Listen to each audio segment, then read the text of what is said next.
Welcome to Daily Review, your daily dose of literary exploration. We dive into books that spark curiosity and ignite growth. While our passion often leads us to nonfiction reads that empower and improve your life, no book is off limits. Absolutely. From gripping thrillers to insightful memoirs and compelling fiction to historical accounts, we're here to share and discuss all the interesting reads we discover. So tune in for your next great book idea.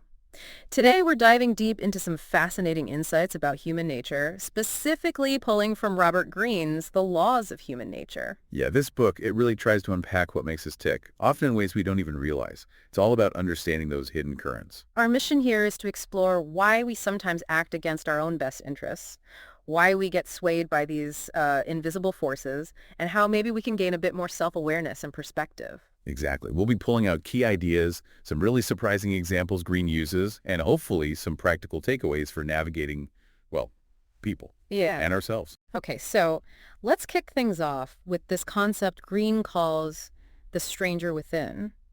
It really speaks to that unsettling feeling when we do something self-destructive or someone we know acts totally out of character. And we say things like, oh, something just came over me, or that wasn't like them at all. Right. And Greene's point is we're usually, well, pretty clueless about the real reasons behind those actions, our own surprising behavior, or the stuff we see in others that seems ugly. Yeah, we tend to fall back on these really simple explanations, don't we? Like, oh, they're just evil. Or for ourselves, I wasn't myself. Very black and white. And those easy answers, they might feel okay for a second, but they don't actually help us understand why it happened or how to stop it from happening again. Exactly. It's like we're just living on the surface, reacting emotionally all the time, and settling for the easiest story, missing the deeper stuff. So what is that deeper stuff? Greene points heavily towards these invisible threads pulling on us, social forces, ancient instincts. Oh, definitely. He really emphasizes how incredibly susceptible we are to the moods and emotions of people around us. It's Yeah. almost contagious. You see it everywhere, right? Like unconsciously copying someone's posture or suddenly wanting that thing your friend just got. Or getting totally swept up in those viral feelings online, the anger, the outrage. Yeah. It just spreads like wildfire. It really challenges that idea that we're just these completely independent individuals acting purely out of our own free will. Group influence is huge. And Greene argues this isn't just a modern thing, he traces it way back. These are primitive qualities from our deep evolutionary past. Like what? Well, think about the constant need to rank ourselves, Sure. right? To measure our self-worth based on status compared to others.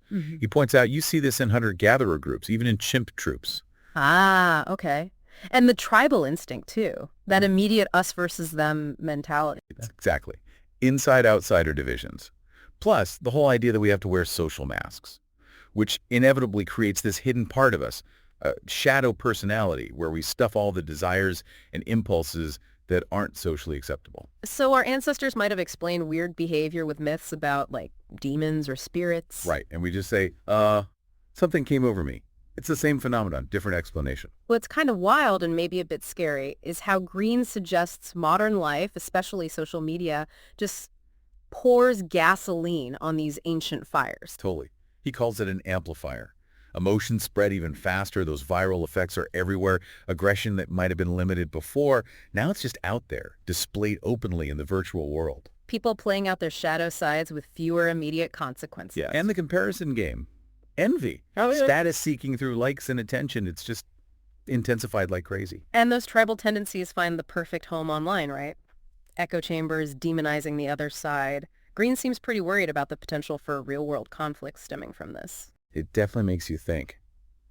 So if we're this wired, this susceptible, is there any hope? Can we gain any control? Greene says yes, but it's not like a default setting. He talks about cultivating what he calls inner Athena. It represents the power of rationality. Athena, okay. Like the goddess of wisdom. Exactly. But it's not something innate, fully formed. It's something you have to acquire through actual training and practice. It's a potential we have, but we need to consciously develop that voice. And why don't we hear it more often? Why are we disconnected? Because, he says, our minds are usually just weighed down with emotions. We're constantly reacting, getting infected by other people's drama. Our attention is pulled every which way. Without a clear, rational standard to anchor us. Makes sense. So the first practical step he suggests, Start scrutinizing your own emotions. Like really look at them when you feel that flash of anger or resentment or that needy feeling. Ask why. Where is this actually coming from? Get curious about the roots. Yeah. And he argues that under that kind of conscious examination, the emotion starts to lose its grip. It doesn't just hijack you anymore. And the benefit of that is? Well, you start actually thinking for yourself, not just reacting on impulse. Your mind opens up. You can consider more options, weigh things more clearly, deliberate longer, reassess your approach based on logic, not just gut feeling. Okay, so less emotional reactivity, more conscious thought. He uses the historical example of Pericles in ancient Athens.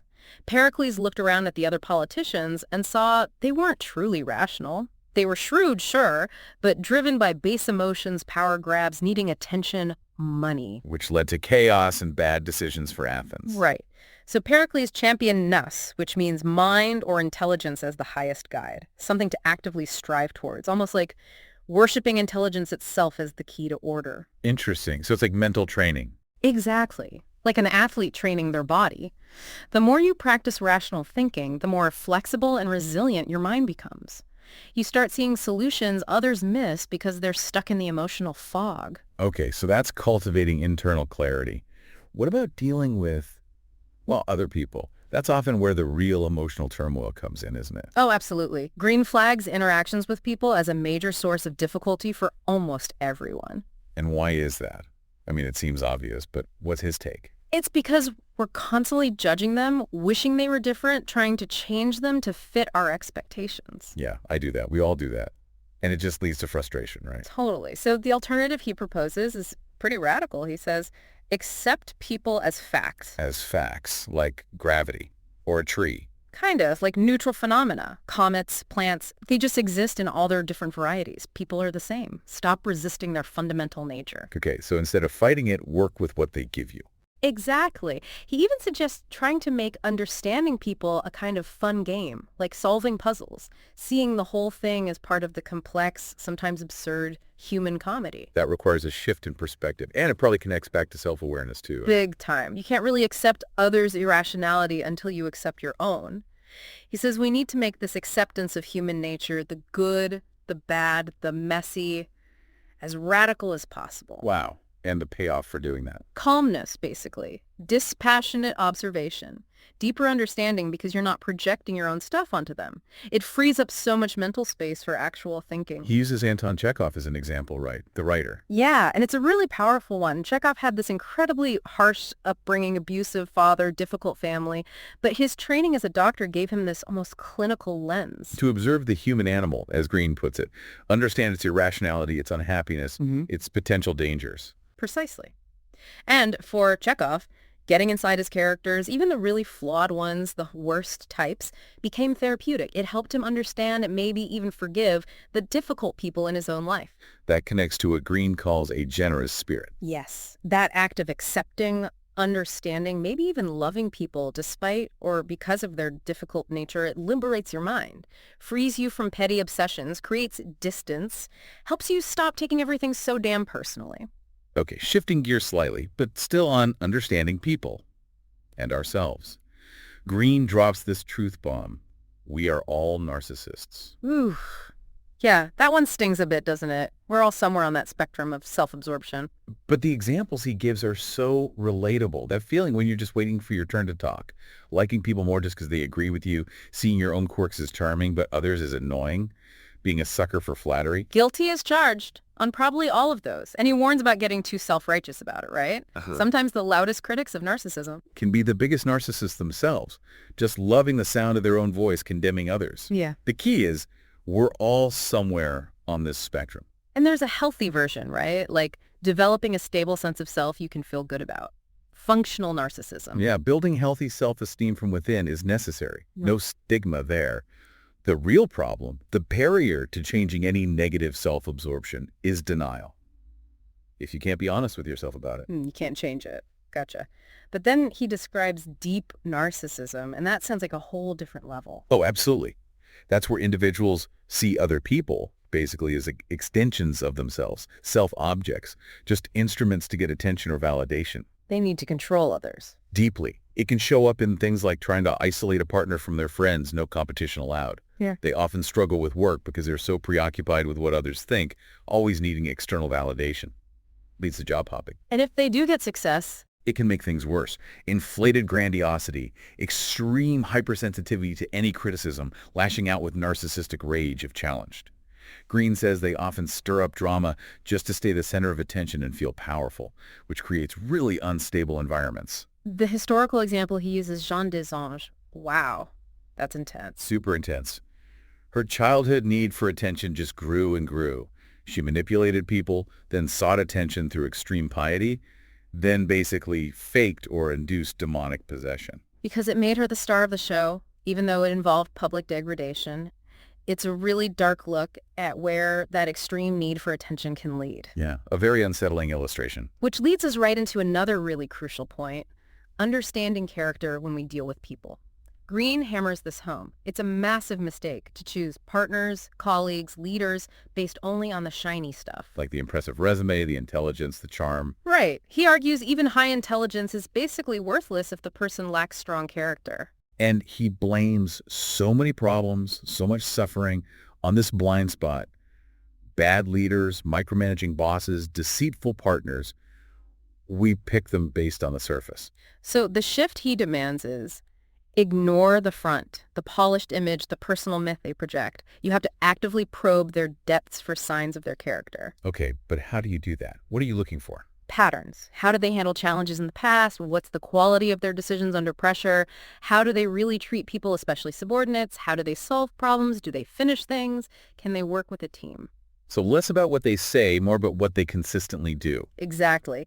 And strong character, Greene says, is rare but invaluable. It means resilience, attention to detail, follow-through, teamwork, tolerance, adaptability, learning from mistakes. And getting this right is crucial for your own life, right? Because your success, your peace of mind, depends so much on the character of the people you associate with. Totally. You need to make character assessment a priority to, as he puts it, spare yourself the misery of discovering their character when it is too late. He gives us a kind of two-card homework assignment here, doesn't he? Yeah. First, understand your own character. Where did it come from? What are your ingrained negative patterns? You can't totally erase your basic makeup, he says, but awareness lets you manage it, maybe even transform weaknesses into strength, build better habits. And the second part. Get good at spotting toxic character types in others. Recognize the deep patterns, not just the surface behavior. He outlines a few key types from the book. Okay, like the micromanager or hyper-perfectionist. Right. Underlying issues with dependency, lack of trust, they can't let go. Imagine everyone slacking off, need total control. It drives people crazy, kills initiative, creates resentment, and ironically, often leads to disorganization and failure, which they then blame on others. Then there's the pampered royal or hidden child. Yeah. Expects constant coddling, manipulative, might use substances or guilt trips when they don't get their way. Everything is always on their terms. The moralizer or secret sinner sounds tricky. Very. Super judgmental of others, but often secretly fascinated by the very things they condemn. Usually have a hidden side. Lack empathy, tend to attack people who get too close and might see their hypocrisy. And the pleaser or secret saboteur starts out nice. Unbelievably nice, overly accommodating, but then subtle, undermining gossip, passive sabotage. Greene thinks this often comes from having harsh parents, learning niceness as a defense. They become really good liars, like skilled courtiers. It's a rogues gallery. Yeah. But he offers a positive example too, right? Catherine Sforza. Yes, showing character transformation. She had these deep childhood insecurities, sadness, needing love, hypersensitivity, but she actively channeled them into her acting. How so? Her sadness made her roles authentic. Her need for love focused on the camera or directors.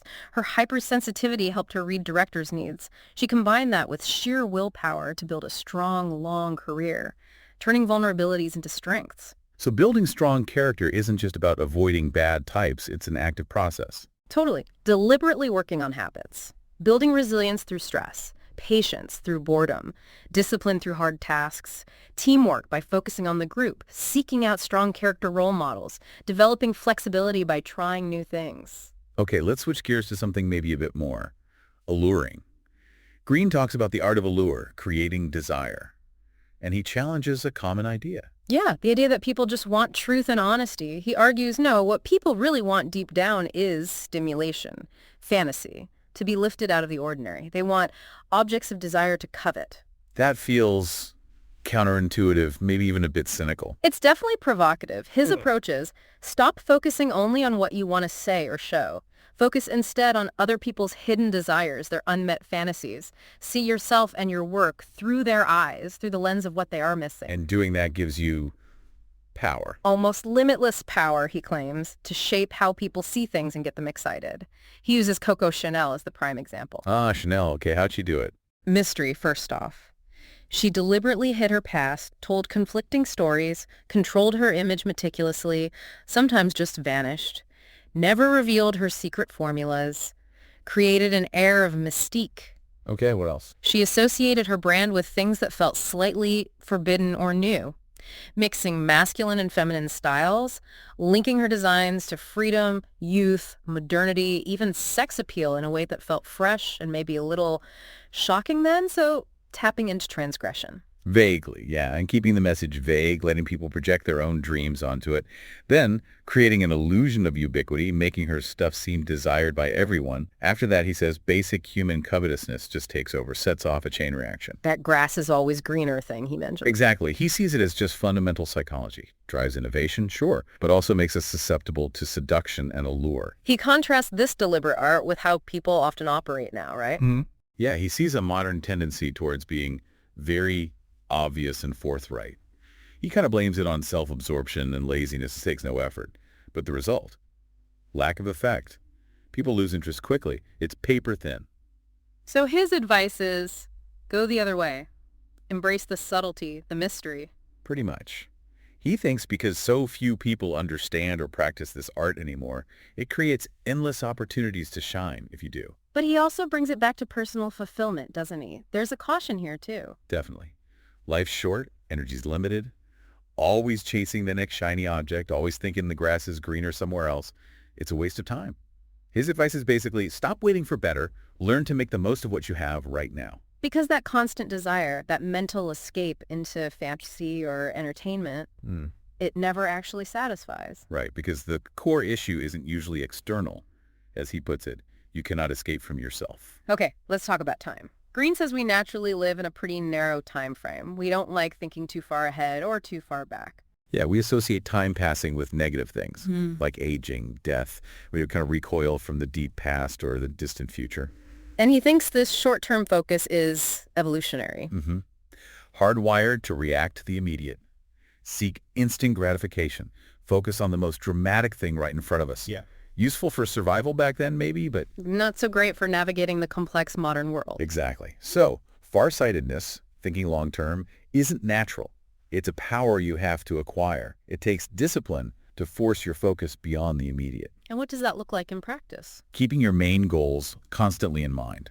Weighing lots of variables, seeing connections over time, having the patience to delay gratification for a bigger payoff later. He uses Lincoln during the Civil War as a key example. Yeah.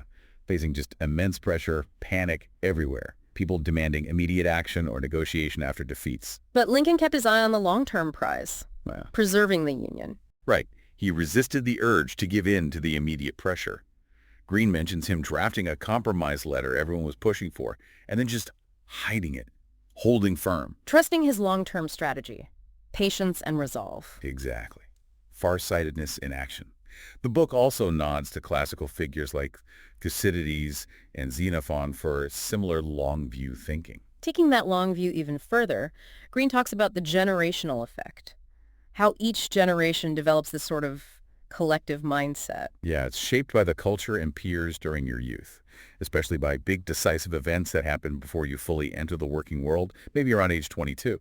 And it's mostly unconscious. We don't realize how it forms. And a key pattern is reaction. Often, yes. An emerging generation tends to react against the perceived imbalances and mistakes of the previous one. Like the silent generation valuing stability after the Depression and WWII, reacting against the previous era, and then the boomers reacting against conformity with idealism after the 60s in Vietnam. It's exactly that kind of dynamic. Younger generations often see their parents' values as kind of irrelevant to their own reality. They crave something new. So the task he suggests is to consciously figure out your own generation's personality profile based on those formative events. Yeah. Understand the spirit of your times. But he notes there's often this tension, a real need to create something new versus the strong pull of the past, of parents' values.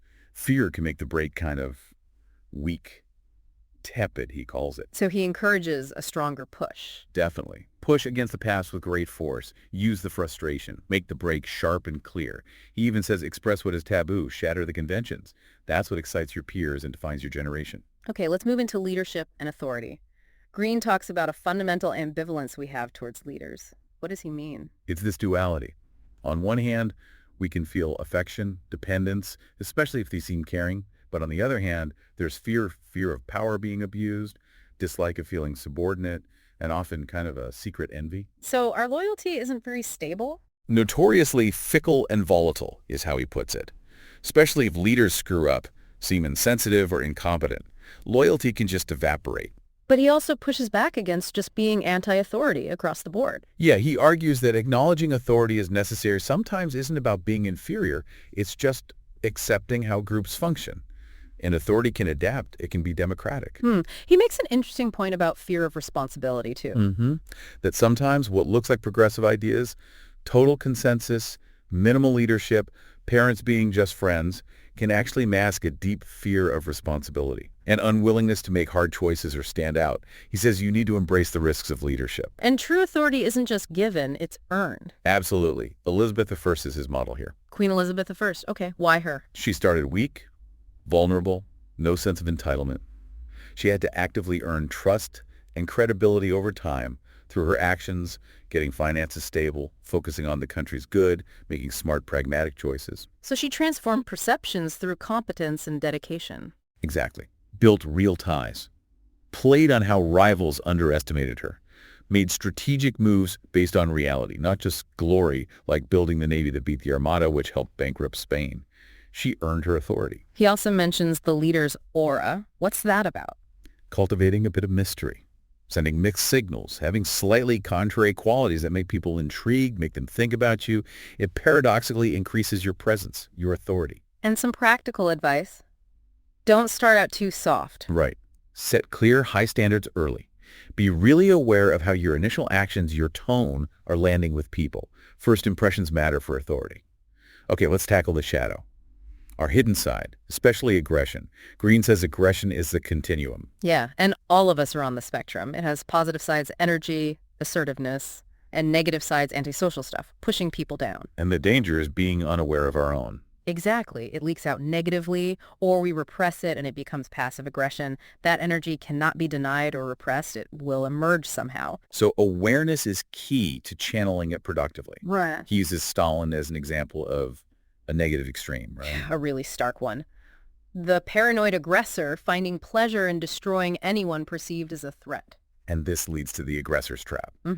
More power makes them feel more vulnerable, so they need more aggression. They get addicted and trapped, relentless. His advice, never be naive with people like that.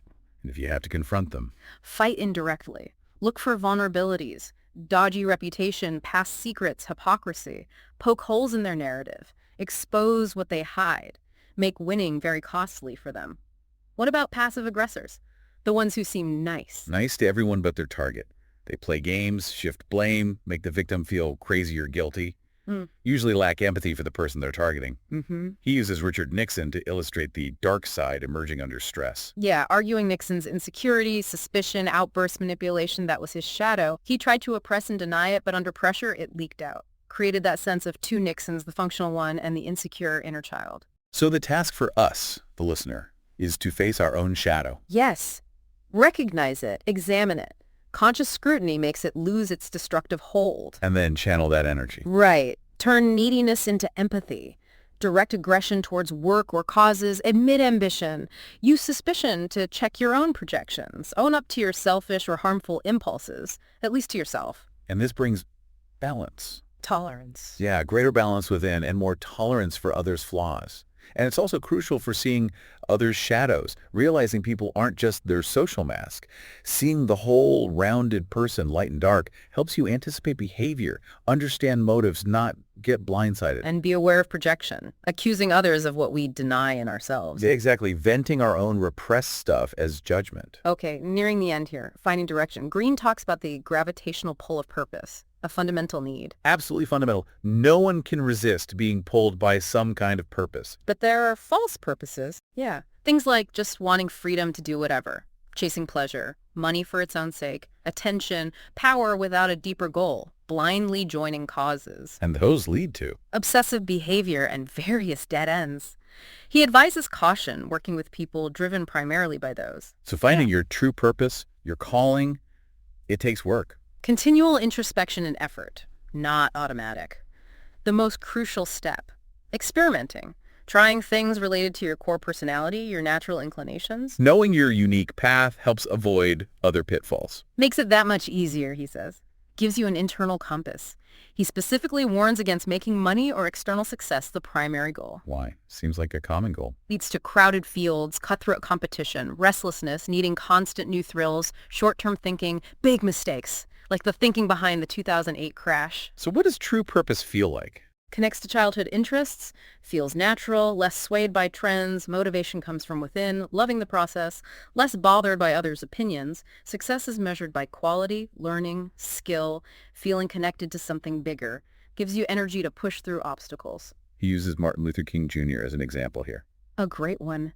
King had to navigate expectations versus his own interests. He chose his own intellectual path first, which then powerfully connected to his calling. Despite immense pressure, his purpose was his guidance system. He managed anxiety by focusing on small steps while keeping urgency. And Flannery O'Connor, the writer. Her illness became a discipline, forcing intense focus. Writing was her calling, making her immune to trends, giving her deep meaning despite limitations. He even says embrace tedium and use deadlines. Yeah, tedium's a sign of progress. Mind reaching for higher skills and deadlines, even self-imposed, intensify focus and purpose, finally confronting the end. Mortality, something we avoid. Big time. We repress it, postpone thinking about it, fear the uncertainty. And the cost of that avoidance. Repetitive thinking, lack of growth, bitterness later, feeling like life was wasted. He quotes someone saying, our fear of death grows if we feel we've lived in vain. But there's a paradox. Closeness to death makes us feel more alive. Yes. Connecting to death's reality connects us to life's reality, heightens the senses, appreciation. So the task is, look at it without flinching. Focus on the uncertainty it could be tomorrow. Yeah. Stopped you feeling special. See it as the great equalizer, binding us in empathy, the brotherhood and sisterhood of death. Realize the physical process happening now, cells dying, aging, experiencing it that way is liberating. The Dostoevsky example is intense, facing mock execution. Made life incredibly vibrant, fleeting. He saw the terror behind others' brave faces, total transparency in the face of death. So the practical advice is, Daily rituals acknowledging mortality. Focus on the present. Imagine death or adversity now to create urgency, clarify values, appreciate simple things, connect to shared humanity. and avoid distractions that numb us. Exactly. News cycle, social media, gossip. Embrace limitations instead of running from them. Wow. Okay. We have covered a lot of ground from Greene's work. So wrapping this daily review deep dive up, what's the big picture takeaway? I mean, we've explored these hidden forces, Yeah. right? More from the stranger inside us to the need for purpose. We've looked at recurring patterns and also the potential we have for things like rationality, empathy, building character, finding our way, even facing the end. And the idea is this isn't just like interesting psychological theory. It's presented as a practical guide, something that sparks curiosity about how to navigate the world, understand people, including ourselves, on a much deeper level. It's definitely aimed at growth. Yeah, it gives you tools to step back from just reacting and see the really complex, often fascinating dynamics playing out all the time in human behavior. So here's where it gets really interesting for you, the listener. Think about just one single idea we explored today. Maybe questioning one of your own gut reactions, or trying to see someone else's difficult behavior as a fact to understand, not just an offense. Or maybe noticing a potential shadow pattern in yourself or someone close to you. Or even just consciously accepting where you are right now instead of chasing some fantasy. How could applying just one of those insights fundamentally shift your next important conversation or decision you have to make, or how you handle an interaction. What idea from this deep dive stands out most powerfully to you as something to really chew on? Lots to think about there. Definitely. Thank you so much for tuning in to Daily Review. We truly appreciate you joining us for your daily dose of literary exploration. Your support means the world to us and helps us continue to share these amazing books with you. If you're enjoying what you hear, please consider taking a moment to subscribe, rate, like, and comment on any of the platforms you're listening from. This really helps support our channel and allows us to get better and bring you even more great content. And if today's review sparked your interest and you're ready to dive into a copy of The Laws of Human Nature, please consider using the link in our description to make your purchase. Not only does it make it easy for you to get your hands on the book, but it also directly supports our channel and the author, allowing us to keep bringing you more great content. Thanks again for being a part of the Daily Review community.